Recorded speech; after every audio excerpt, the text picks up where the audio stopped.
Je crois que je n'ai jamais été aussi en colère et aussi triste qu'en ce moment. Moi, le descendant d'esclaves, dont les ancêtres furent déportés d'Africa pour être des bêtes de somme dans le Nouveau Monde, je découvre qu'en ce début de XXIe siècle, en cette fin d'année 2017, je découvre qu'en Libye, ce que nous redoutions, après les accords passés entre les uns et les autres, qu'en Libye, on est en train de vendre des Africains.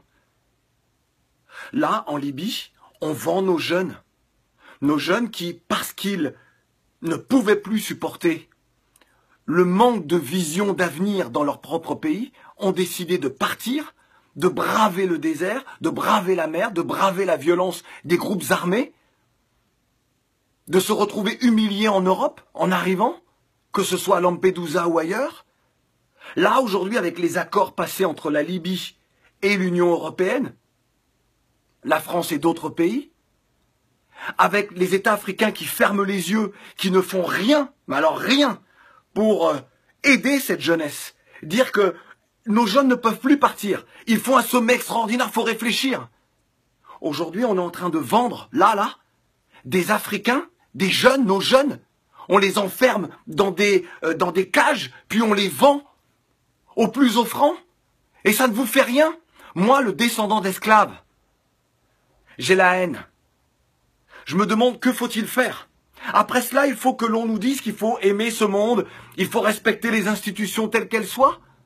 Alors que moi, je vais rester là, à ne rien dire, à ne rien faire, alors que, là encore, ce soir, un reportage de France Info nous montre ces jeunes que l'on vend. Et personne ne dit rien. Les dirigeants ne disent rien. Les intellectuels ne disent rien. Les journalistes ne disent rien du continent. Personne ne se révolte. Les footballeurs qui ont les moyens ne disent rien. Vous laissez comme ça les uns les autres se faire vendre. Qu'est-ce que les descendants d'esclaves comme moi peuvent penser, doivent penser? C'est donc ce qui s'est passé avec nos ancêtres il y a plusieurs siècles. On ferme les yeux. Vous ne comprenez pas ce qui se joue. C'est l'avenir d'une part de l'humanité. C'est l'avenir de toute l'humanité. Lorsque les êtres humains sont capables de vendre d'autres êtres humains, c'est qu'ils s'empoisonnent eux-mêmes. Ils se privent de l'humanité. Lorsque des personnes ferment les yeux sur cela, ils se privent de cette humanité. Ils rusent avec des principes d'égalité, des principes d'honnêteté, de respect de l'autre, de démocratie. Quelle démocratie? Et celles et ceux qui subissent ça ne sont donc plus des êtres humains? C'est ça que vous acceptez aujourd'hui? Vous voulez quoi? Jusqu'où devons-nous aller pour nous faire entendre? Et là, je m'adresse aux dirigeants africains. Levez-vous, faites quelque chose. Vous voulez quoi? Que je vous supplie? Vous voulez quoi? Que nous entamions des grèves de la faim?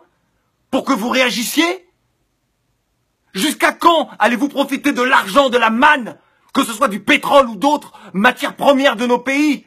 Être dans les Panama Papers, dans les Paradise Papers, avoir des comptes partout, avoir des villas partout, et ne rien faire pour cette jeunesse? Combien de temps encore? Nous, on est prêts. On est prêts.